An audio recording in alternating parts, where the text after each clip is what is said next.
very lucky with the first earthquake. And I was sitting down to eat my lunch, and everything started to shake, and I got knocked out of my chair, and everyone ran away from the building.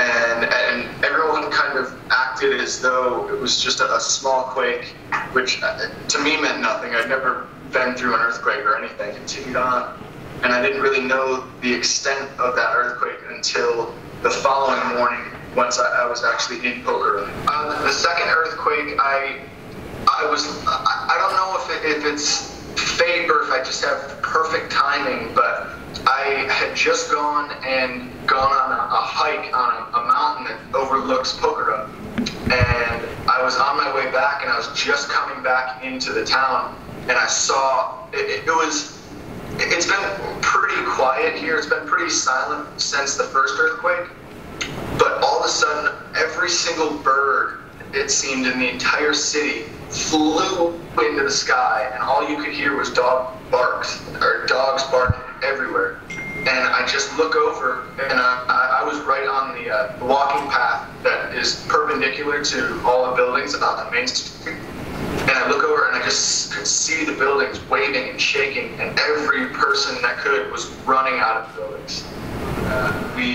At the time, we put up $200 between myself and Amy to gather more medical supplies. And with that, Ganesh got us in touch with a gentleman he knows who runs a medical outpost east of Kathmandu. And with that information, we got on a bus, went straight to Kathmandu, and from there out to Sanpu and Sindhu Palcho. Two of the remote villages that were pretty bad.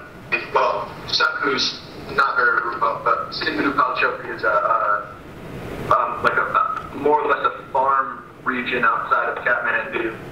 And we brought medical supplies to them, and then once we returned from there, we started our fundraiser, our fund on GoFundMe.com, which started bringing in funds, so it was made possible for us to bring a truckload of 72 bags of rice, 50 bags of dal, which is lentils.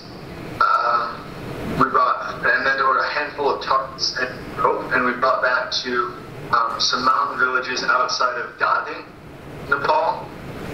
And at the urgence of Ganesh, actually, he sat me down and said that at this point, he doesn't feel like it's very safe for us to be here. From what he laid to us, everything that he's read and seen and we have seen has said that there hasn't been a major earthquake in western Nepal in almost 500 years. And the one that happened a few days ago was the largest that they've seen here. And everyone keeps saying that it's just going to get bigger. There's going to be a bigger one. And even besides that fact,